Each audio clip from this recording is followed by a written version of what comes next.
2024 के फाइनल लोकसभा मुकाबले से पहले राजस्थान का सेमीफाइनल उलझता दिख रहा है। 25 नवंबर को राजस्थान में वोटिंग है, लेकिन इस बीच ईडी की एंट्री हो चुकी है। जांच एजेंसी की कार्रवाई ने प्रदेश का सियासी पारा बढ़ा दिया है। ईडी ने कांग्रेस के प्रदेश अध्यक्ष के ठिकानों पर छापेमारी की है, जबकि मुख्यमंत्री अशोक गहलोत के बेटे वैभव गहलोत को नोटिस भेजकर पूछताछ के लिए दिल्ली बुलाया है। राजस्थान की जनता इसे कैसे देख रही है? सीएम गहलोत का यह दावा है कि राजस्थान में जन कल्याण की योजनाओं की घोषणाओं से परेशान आकर ही ईडी की रेड करवाई गई है, क्योंकि प्रदेश कांग्रेस के जो अध्यक्ष हैं गोविंद सिंह डोटासरा पार्टी के कैंडिडेट भी हैं महुआ असेंबली सीट से। वो गहलोत सरकार के जन कल्याणकारी योजनाओं का भरपूर प्रचार कर रहे हैं, उसे जनता के सामने बार बार रख रहे हैं, इसीलिए उन पर कार्रवाई की गई है। आगे भी जो उनके कांग्रेस के कार्यकर्ता हैं या फिर जो नेता हैं जो चुनावी मैदान में उतर रहे हैं, उन पर भी उन्होंने कहा कि 5 ऐसे नेता के खिलाफ भी आप कार्रवाई देख सकते हैं ईडी की तरफ से। ये इशारा क्या कहता है? और कांग्रेस के कुछ नेता ये भी कहते हैं कि बीजेपी राजस्थान में हार रही है, कांग्रेस इतिहास बना रही है, इसीलिए ईडी का हथियार भी आजमाया जा रहा है। नमस्कार, आप देख रहे हैं जस हिंदी टीवी। मेरा नाम है नेहा शुक्ला। स्ट्रेट टॉक में आप सभी दर्शकों का बहुत बहुत स्वागत करती हूँ। तो ईडी की एंट्री हो चुकी है और इससे क्या जो दाव है वो उल्टा पड़ेगा, सीधा पड़ेगा? कई सवाल और भी हैं जो कि इस परिस्थिति से राजस्थान में निकलकर सामने आए हैं। ये सवाल क्या है, दर्शकों के सामने जरूर रखना चाहेंगे। सवाल है कि क्या ईडी की एंट्री से राजस्थान में सीएम गहलोत उलझ जाएंगे, क्योंकि सीधे सीधे उनकी पार्टी के जो प्रमुख है प्रदेश के, उन पर ही कार्रवाई की गई है और जो मसला है वो मनी लॉन्ड्रिंग का है। सत्ताधारी कांग्रेस के अध्यक्ष को घेर कर बीजेपी के पक्ष में माहौल क्या बन सकेगा? ये प्रयास जो है ये कितने कामयाब हो सकते हैं? क्या एक 12 साल पुराने मामले में सीएम गहलोत के बेटे वैभव जेल जा सकते हैं? इसके भी आसार नजर आ रहे हैं। उनको दिल्ली समन भेजकर बुलाया गया है, पूछताछ की जाने वाली है और ये मामला भी जो है वो विदेशी कंपनी से जो है फर्जी तरीके से रकम हासिल करने का है। क्या वोटर्स जो है जनता के, उनकी जो ईडी के प्रति विश्वसनीयता है वो कम हो गई है? क्या इन सब कार्रवाइयों का उन पर कोई असर होगा? और क्या जो विपक्ष की भूमिका प्रदेश में बीजेपी निभा रही है उसका आत्मविश्वास कमज़ोर पड़ा है? ये भी कुछ सवाल हैं जो कि इस परिस्थिति से निकलकर सामने आए हैं। हमारे साथ आज का जो पैनल जुड़ चुका है, आइए उनका स्वागत कर लेते हैं। स्ट्रेट टॉक में हमारे साथ जुड़ चुके हैं राजस्थान में जयपुर से कांग्रेस के प्रवक्ता हैं सादिक चौहान। सादिक जी, बहुत बहुत स्वागत करती हूं मैं आपका स्ट्रेट टॉक में। और हमारे साथ मुंबई से वरिष्ठ पत्रकार धनंजय कुमार जुड़ चुके हैं। धनंजय सर, आपका भी बहुत बहुत आभार। आप काफ़ी लंबे समय के बाद कार्यक्रम से जुड़े हैं, समय निकाला, इसलिए बहुत बहुत आभार व्यक्त करना चाहूँगी। सादिक जी, लेकिन शुरुआत आपसे, जयपुर में क्या माहौल देखने को मिल रहा है? ईडी की कार्रवाई से आपकी पार्टी में कितना हड़कंप देखने को मिल रहा है? देखिए नेहा जी, ऐसा है कि ये तो कांग्रेसी कार्यकर्ता और नेता इस चीज के तो आदी हो चुके हैं। जब से भारतीय जनता पार्टी की सरकार आई है, ये जिस एजेंसियों का दुरुपयोग कर रहे हैं तो कार्यकर्ताओं को पूरा पता भी है, नेताओं को भी पता है। समय आ चुका है, राजस्थान में सरकार बनने की ओर जा रही है। भारतीय जनता पार्टी सोच रही है कि आप ईडी सीबीआई का दुरुपयोग करके राजस्थान में क्यों एंट्री कर रही है, ये आप सब जानते हैं और मीडिया के बंधु हमसे ज्यादा जानते हैं। और जनता इस चीज को समझ रही है अच्छी तरह, क्योंकि और चुनाव में भी देखा है, कर्नाटक में भी हालात देखे हैं, तो जनता सब कुछ समझती है और ईडी सीबीआई ये कुछ नहीं बिगाड़ पाएगी। राजस्थान में कांग्रेस की गवर्नमेंट बनने जा रही है वापस, और राजस्थान में जो परिपाटी थी कि 5 साल बीजेपी 5 साल कांग्रेस, वो परिपाटी टूटने वाली है और जनता सब चीज जानती है। आज देखो जिस तरीके से कार्रवाई कांग्रेस के प्रदेश अध्यक्ष डोटासरा जी पर हो रही है, किस तरीके से गहलोत जी पे हो रही है, और भी कांग्रेस के नेताओं पे पहले भी हुई है। तो ऐसा है कि नेहा जी, ऐसा पहली बार नहीं हो रहा। तो कांग्रेस के कार्यकर्ता इस चीजों को जान चुका और इस चीजों के खिलाफ मुस्तैदी से खड़ा भी है। और आज जयपुर हम लोग इस पे प्रदर्शन भी कर रहे हैं ईडी कार्यालय पे, तो इसका कोई असर नहीं पड़ेगा, हमारा मानना तो यही है। लेकिन सीएम गहलोत तो खुद प्रेस कॉन्फ्रेंस में कह रहे थे कि देश में आतंक फैला रखा है, तो राजस्थान में क्या ईडी की रेड का आतंक नहीं फैला? आतंक यही है, सीएम साहब सही कह रहे हैं। तो जिस तरीके से देश में वो कहना तो यही सोचा रहे हैं कि जिस तरीके से देश में माहौल बनाया जा रहा है, जनता को किस तरीके से आप विकास की बात करो, मुद्दे पे आओ, जनता से सामने चुनाव लड़ो। आप जो जनता के मुद्दे हैं उनको लेकर चुनाव लड़ो। आप इस एजेंसियों के दुरुपयोग से, ईडी, सीबीआई, इनकम टैक्स, इससे अगर चुनाव लड़ना है तो फिर वो बताओ। अब एक बात बताइए, आप ऐसा कौन सा सेंसर लगा है जो कांग्रेस के नेताओं के घर तक तो ईडी जाती है और भारतीय जनता पार्टी के लोगों तक आज तक ये कार्रवाई क्यों नहीं हो रही? ऐसी क्या वजह है कि बीजेपी के लोग इतने दूध में धुले हैं? जी सादिक जी, मतलब पेपर लीक का जो मामला है जिस पर ईडी की कार्रवाई, छापेमारी हुई है, ये पेपर लीक का मामला तो सचिन पायलट भी उठाते रहे हैं। अब इस पर कार्रवाई हो रही है तो कांग्रेस के कम से कम सचिन पायलट गुट को खुश होना चाहिए। जी मेरी बात सुनिए आप, पेपर लीक से ज्यादा का मध्य प्रदेश में घोटाले हुए हैं, रोजगार में हुए हैं। मध्य प्रदेश में आप जाइए, मध्य प्रदेश की स्थिति देखिए, वहाँ पे पेपर क्या, वहाँ तो मतलब नौकरियों में जो घोटाले हुए हैं, पेपरों में जो घोटाले हुए हैं, वहाँ ईडी सीबीआई क्यों नहीं जा रही? मतलब राजस्थान ही दिखता है, क्योंकि राजस्थान में इनको लगता है, क्योंकि भारतीय जनता पार्टी के साथ में एक समस्या है कि इनके नेताओं की आपस में जो गुटबाजी है। भारतीय जनता पार्टी के नेता चाह रहे हैं कि सत्ता है तो मेरे हाथ में है, यहाँ मुख्यमंत्री के 10 दावेदार हैं जी, तो 10 दावेदार चाहते हैं कि हम मुख्यमंत्री बने। अरे तो मुख्यमंत्री बनने के लिए जनता के बीच में जाना पड़ेगा। इनके पास में विफलताएं ज्यादा है, सफलताएं मुख्यमंत्री सचिन पायलट भी बनना चाहते हैं सादिक जी। मुख्यमंत्री सचिन पायलट जी बनना चाहते हैं, लेकिन वो पार्टी के साथ है, पार्टी के साथ खड़े हैं। सचिन पायलट जी ये थे, वो जो आप कहना चाह रहे हैं ना, वो बात जनता के बीच में सचिन पायलट जी भी जानते हैं और हम भी जानते हैं जी। लेकिन भारतीय जनता पार्टी के अंदर जो विरोध है, जो केंद्र को उतरना पड़ रहा है, हमारा केंद्र नहीं बैठा यहाँ पे, यह केंद्र ने हमारे यहाँ के नेता जो आते हैं और प्रचार करें, जिस तरीके से प्रियंका गांधी जी की, खड़गे जी की जो सभाएं हुई है, उसके अंदर आपने भीड़ देखी है? वो जनता है, हमारी योजनाएं देखिए आप। हम 25 लाख रुपए तक एक गरीब को और आम जन को जिस तरीके से 25 लाख रुपए की दवाइयां वो इलाज मुफ्त कर रहे हैं। जी बिल्कुल केंद्र बिल्कुल सरकार क्या दे रही है जनता को? जी, जन कल्याण की नीतियों के लिए आपको बहुत बहुत आभार देना चाहेंगे, बल्कि आपका धन्यवाद कि जनता के बारे में ये सरकार सोचती है। हालांकि जनता क्या सोचती है इसका जो पता तो चुनावी नतीजों के बाद ही चल सकेगा, लेकिन धनंजय जी भी जुड़े हुए हैं, उनसे भी समझ लेते हैं कि कांग्रेस जो कह रही है कि ये जन कल्याणकारी जो योजनाएं सरकार की है और इससे कहीं ना कहीं बीजेपी में बौखलाहट है और इसीलिए ईडी की रेड करवाई गई है। धनंजय जी, क्या लगता है कि ईडी की रेड के पीछे का कारण क्या है? कि सीधी सीधी जांच, पेपर लीक को गंभीरता से लिया जा रहा है ईडी की तरफ से, या फिर जो खिचड़ी पक रही है विपक्षी खेमे में कि कहीं ना कहीं येन केन प्रकरण जो है सत्ता हासिल की जाए और ईडी जो है आखिरी दाव? देखिए, ईडी पर लंबे समय से बोला जा रहा है और ईडी पे ऐसा कुछ नहीं है जो अब छुपा हुआ है।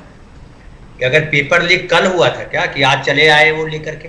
पेपर लीक तो पुराना मैटर है, तो उन पहले से सो रहे थे, क्या कर रहे थे? और जब उनके पास आ जाते हैं लोग तो वो फिर वो केस खत्म हो जाता है, फिर वो ठंडे बस्ते में डाल देते हैं आप।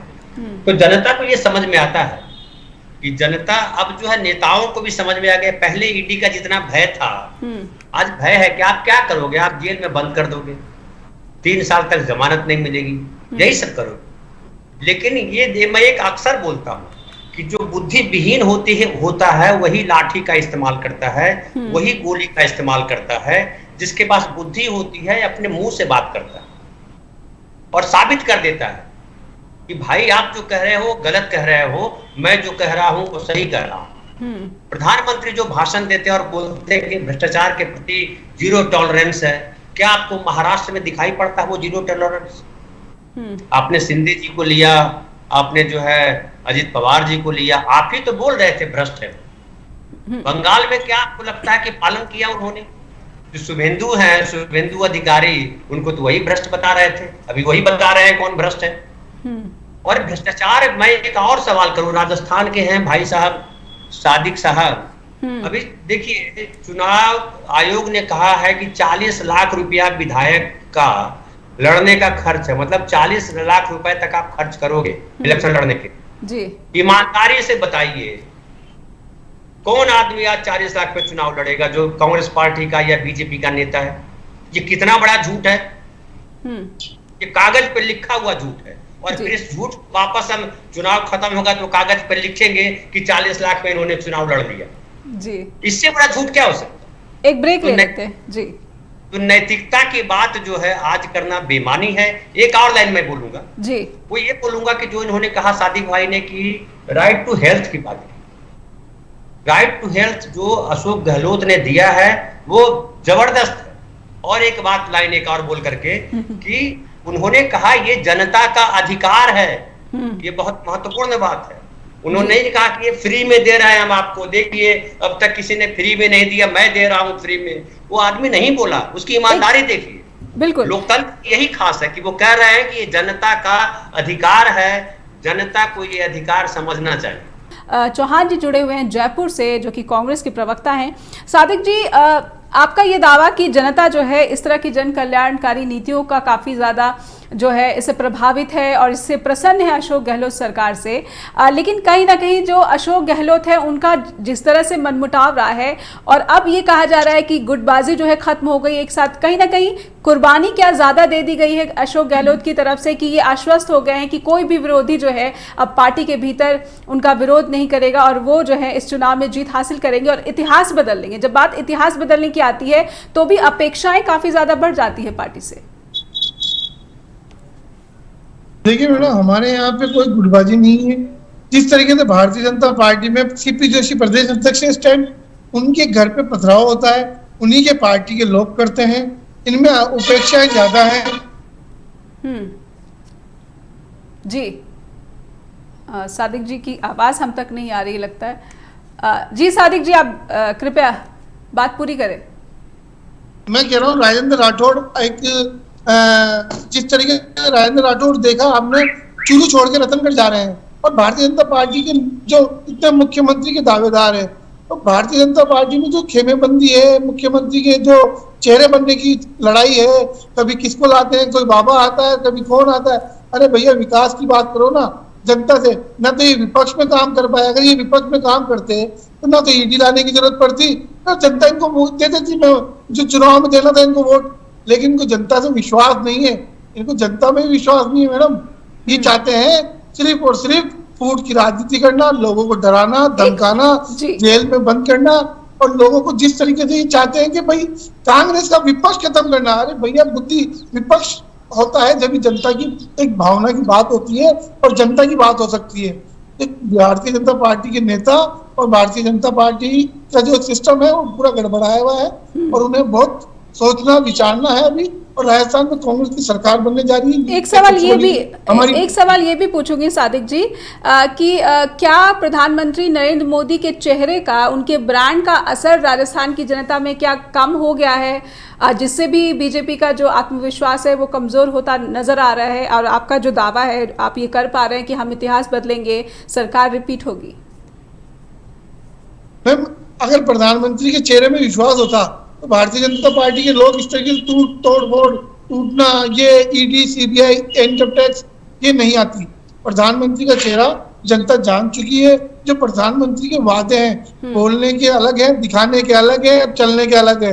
तो भारतीय जनता पार्टी का तो एक नारा और है, डबल इंजन की सरकार। अरे डबल इंजन की सरकार लेकर तुम पटरी पे तो आ जाते हो, लेकिन फिर क्या करते हो? जनता को देते क्या? वो ट्रेन चलती नहीं है, तो जनता उस ट्रेन में बैठना नहीं चाहती जो चले नहीं।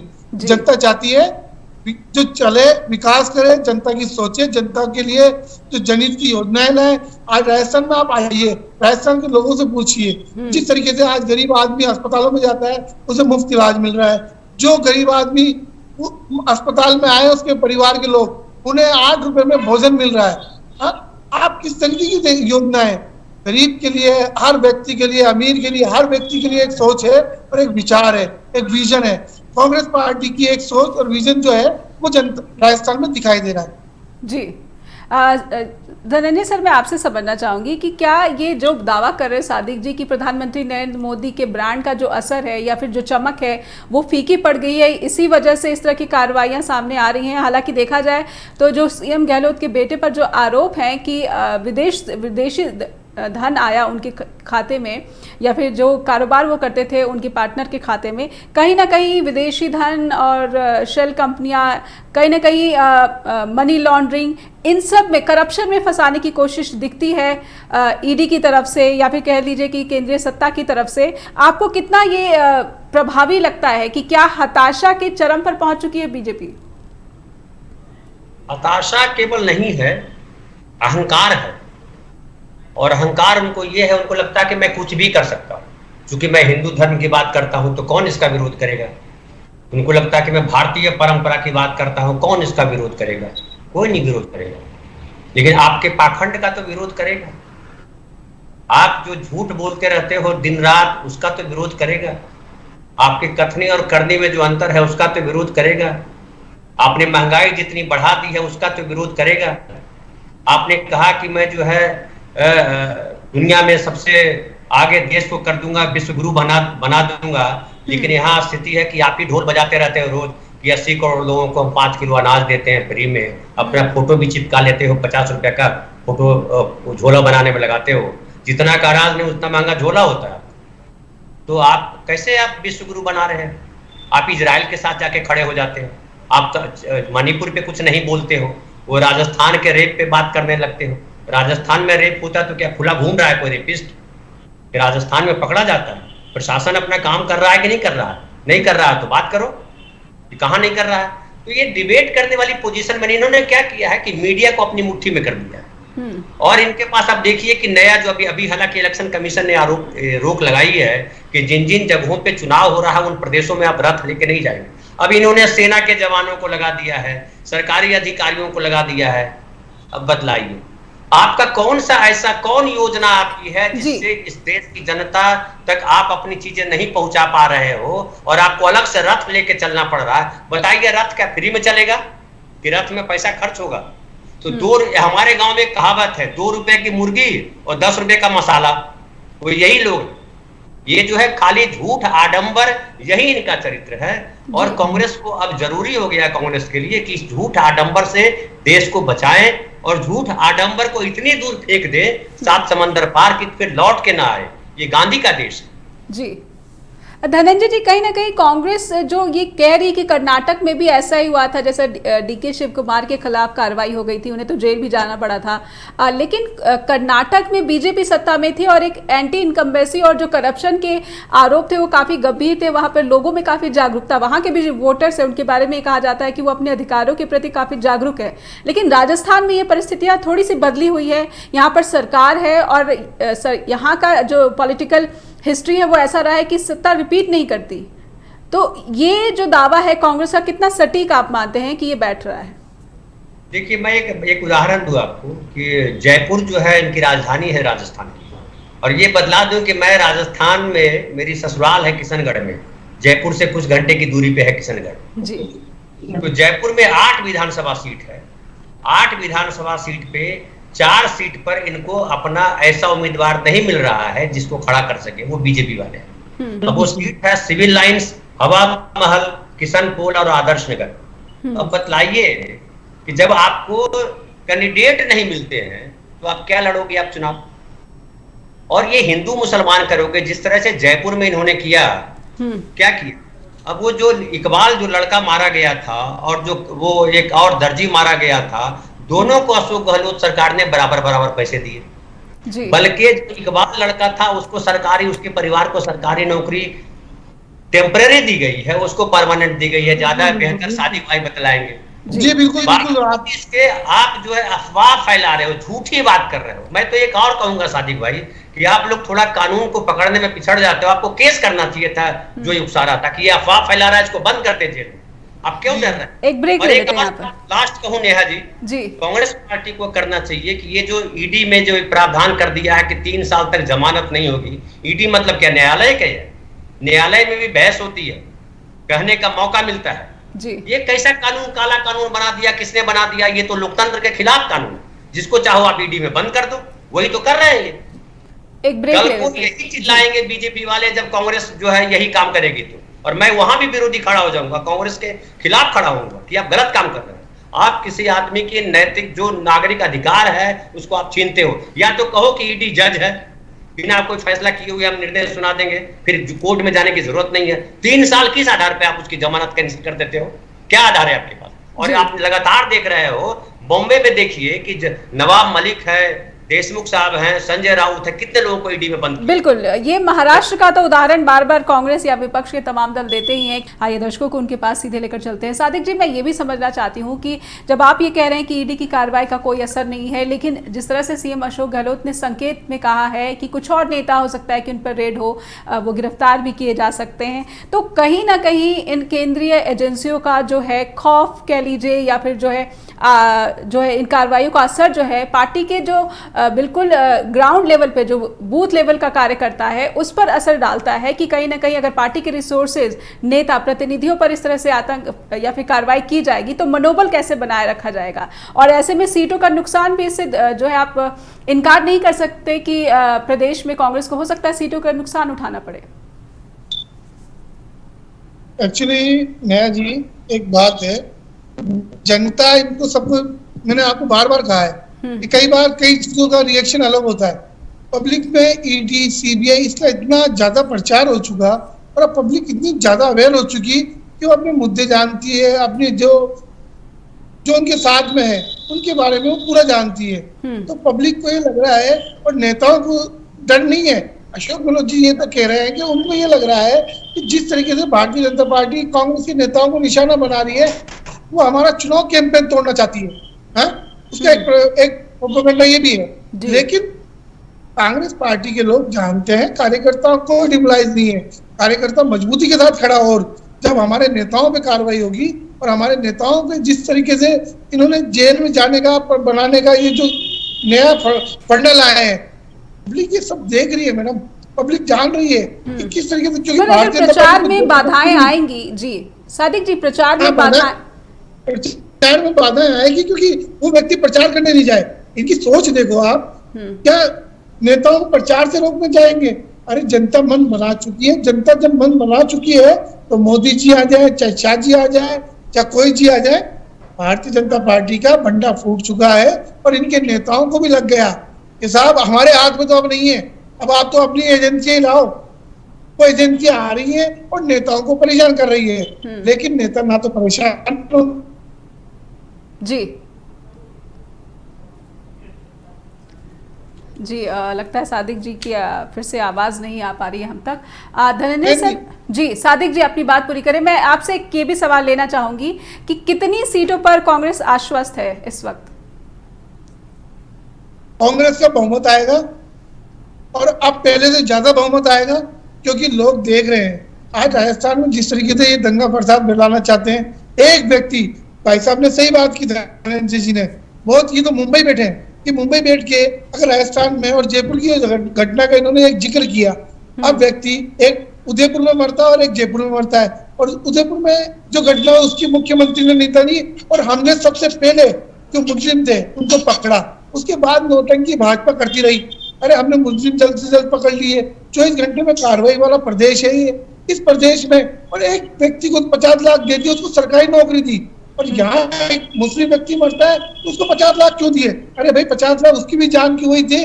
और राजस्थान की गवर्नमेंट हिंदू, मुस्लिम, सिख, ईसाई इनमें कोई भेदभाव नहीं करती। सभी जाति के लोग कांग्रेस पार्टी के नेता नहीं कहते हैं। हमारे नेताओं की, हमारे आदरणीय राहुल गांधी जी की भी सोच यही है कि हर व्यक्ति को अपने एक भारतीय के तौर पे देखें, ना कि हिंदू, मुस्लिम, सिख, ईसाई पे। ये हिंदुओं के भी नहीं है मैडम। एक बात आपको और बताना चाहूंगा, ये हिंदुओं के भी नहीं है। पिछली सरकार में इन्होंने कई मंदिर तोड़े और इन्हीं के लोग, भारतीय जनता पार्टी के लोगों ने नोटंकी करी कि जिस तरीके का माहौल नहीं बने, खुद ही धरने में बैठ गए और खुद ही राजीनामा कर लिया सरकार से। तो ये तो वो लोग हैं जो किसी के नहीं है। और आपने देखा राम मंदिर के नाम पे चंदाखोर, जिस तरीके की चंदा। और हमारे यहाँ एक बात और, हमारे यहाँ पे कांग्रेस के वो नेता जिन्हें कुछ नहीं मिल रहा उन्हें लेना चाह रहे हैं। अरे भैया कुछ नहीं होगा इससे। व्यक्ति, जनता ने मानद बना लिया तो सरकार आने वाली है। और राजस्थान में ये जो 5 साल बीजेपी, 5 साल कांग्रेस का जो माहौल था वो खत्म होने वाला है और जनता सब देख रही है जी। और इसका पूरा क्रेडिट क्या आप सीएम गहलोत को देंगे? हाँ, कांग्रेस पार्टी को देंगे, मुख्यमंत्री को देंगे, मुख्यमंत्री अशोक गहलोत जी को देंगे जी, गोविंद डोटासरा जी को देंगे, सचिन पायलट जी को देंगे। क्यों नहीं देंगे? जी, एक सवाल ये भी आपसे जान लेना चाहूंगी कि जो बीजेपी की केंद्रीय टीम वहां पर मैदान में उतारी गई है, उनके लिए जनता का कितना आकर्षण बन पा रहा है? हालांकि मुझे पता है कि आपका जवाब क्या आएगा, लेकिन फिर भी जो बीजेपी की चुनावी रणनीति है उसे मैं एक विपक्षी दल के नेता होने के नाते आपसे समझने की कोशिश करना चाहती हूँ। बीजेपी का कोई कैंपेनिंग नेता यहाँ पे अभी नहीं आया है। जिस तरीके से इन्होंने टोंक में सचिन पायलट जी को घेरने के लिए एक विधुड़ी जो संसद में एक धर्म विशेष के लोगों को देखकर किस तरीके की भाषा का उपयोग करता है, उसके लिए मुस्लिम के बीच में माहौल गंदा करने के लिए भेजा। अरे भैया, ये तो धर्म की राजनीति करते हैं और धर्म की भी नहीं करते, सिर्फ धर्म का नाम लेते हैं, धर्म की चादर ओढ़ते हैं और जनता को गुमराह करते हैं। और ये ना तो हिंदुओं के हैं ना ये किसी मुसलमान के हैं, ये सिर्फ सत्ता के हैं और ये सत्ता लेकर फिर गायब हो जाते हैं। जी, धनंजय जी से समझ लेना चाहूंगी, सादिक जी ने जो जो दावे किए हैं, धनंजय सर आपका इन पर क्या आकलन है? मैं बीजेपी की जो केंद्रीय टीम वहां पर जो जिस तरह से कुछ प्रमुख चेहरों को वहां पर चुनावी मैदान में उतारा गया, फिर वसुंधरा राजे के साथ जो बातें सामने आई कि उनकी जो है आला कमान की टीम जो है उनसे बनती नहीं है, तो ये सब चीज़ें भारी पड़ रही हैं, ये सब चीज़ें काम नहीं आ पाई हैं, जो धरातल पर जो स्थिति है बीजेपी की वो नाजुक बनी हुई है, और यही वजह हो सकती है कि ईडी की अब रेड हो गई और आगे एक्शन और ज़्यादा जो है सक्रिय हो जाएगा या फिर और ज़्यादा तेज हो सकता है। इसके आपको आसार दिख रहे हैं? देखिए, क्या होता है कि आप आज के ज़माने में किसी को कितनी देर बेवकूफ़ बनाओगे, कितनी देर डराओगे? आपसे बेवकूफ़ नहीं बनेंगे। जब वो जान जाएंगे बेवकूफ़ बना रहा है तो रास्ता निकालेंगे, जब जान जाएंगे कि डराता है तो रास्ता निकालेंगे। बीजेपी ने दोनों काम किया है, पाखंड भी किया है, झूठ भी बोला है, डराया भी है। अब अपनी पार्टी के लोगों को जब डराते हैं, लेकिन क्या होता है कि एक मैं अक्सर सुनता हूँ यहाँ गुटबाजी है। गुटबाजी को मैं बेहतर मानता हूँ कि बोलने नहीं दिया जाता उससे। आप गुलाम बना रहे हो पूरी पार्टी को, जो मैं बोलूंगा वही सही, सब वही दोहरा दो। क्यों दोहरा दो भाई? कौन हो आप? हर आदमी के अलग कम या ज्यादा अपने अपने विचार हैं, उन विचारों का स्वागत होना चाहिए। और मैं सचिन पायलट हो या अशोक गहलोत हूँ या और लोग हूँ, जैसे मैं दिव्या मदेरणा को बड़ा अच्छा नेता मानता हूँ, वहाँ की नेता है दिव्या मदेरणा, एक बड़ा अच्छा बोलती है वो। तो अगर 10 नेता है तो ये अच्छी बात है। उसकी जगह अब देश में बीजेपी में अब 2 ही नेता है, एक मोदी है और एक दूसरा नेता जो है वो ये है अमित शाह है। और बड़ा अच्छा बोला खड़गे साहब ने कि आप क्या प्रधानमंत्री के बाद मुख्यमंत्री बनोगे हर जगह जाकर के? ये भी बिल पास करा लेना चाहिए कि मैं ही मुख्यमंत्री, मैं ही प्रधानमंत्री, मैं ही विधायक। तो हर जगह जाकर के यही बोलते हैं कि आप मुझे वोट दो। मध्य प्रदेश की चिट्ठी निकाली जन जन को पहुंचाने की, उसमें क्या लिखा है? मोदी जी को मजबूत कीजिए, मोदी जी को समर्थन दीजिए। अरे मोदी जी को समर्थन दीजिए, लोकसभा चुनाव है क्या? तो ये जनता के अंदर लोकतंत्र के खिलाफ जो भावना होनी चाहिए, लोकतंत्र को कैसे चौपट किया जाए उसकी भावना भर रहे हैं। ये हिंदू मुसलमान करें या अशिक्षा की बात फैलाएं, तमाम जगहों पे गड़बड़ कर दिया है। सारी एजेंसियों को, उसकी विश्वसनीयता को खत्म कर दिया है, संसद की विश्वसनीयता को खत्म कर दिया है। अब बताइए, विधुरी कांड जो है, संसद में खड़ा होकर गाली दे रहा है, उस पे लोकसभा अध्यक्ष या उस पे कमेटी आपकी काम अब तक नहीं निर्णय लिया कि बुलाया नहीं है उसको, दानिश अली को। और महुआ को इस तरह के खिलाफ जो है एक सुनवाई भी हो गई, फिर अगला हुआ एथिक कमेटी ने सब तय कर दिया। अरे क्या करते हो आप जो कर रहे हो क्या लगता है कि सब अंधे हैं, सब दिमाग से खत्म है, जो आप बोलोगे वही करेंगे सब? तो ये गड़बड़ कर रहे हैं और अपने लिए गड्ढा खोद रहे हैं, इतना भयंकर गड्ढा खोद रहे हैं जिनमें वापस निकलने में कल गिरे ही है तो वापस निकलने में 100 साल लगेंगे। सादिक जी, एक सवाल ये भी कि कहीं ना कहीं एक टीस दिखती रही है सचिन पायलट के मन में कि वो मुख्यमंत्री बनना चाहते हैं या फिर कोई भी ऐसा जो बड़ा पद हो जिसका वो दावा करते रहे हैं, क्योंकि वो कद्दावर नेता है, उन्हें केंद्र से भेजा गया था प्रदेश में कुछ सपने दिखाकर, लेकिन वो सपने जो है अभी तक पूरे नहीं हुए हैं। मनमुटाव हमने पिछले महीने काफ़ी देखा था, बीते महीनों में। लेकिन चलिए, अच्छी बात है कि गुटबाजी को अलग रखते हुए वो पार्टी की जीत सुनिश्चित करने में जुटे हुए हैं, लेकिन कहीं ना कहीं सचिन पायलट के मन में ये टीस बनी हुई है।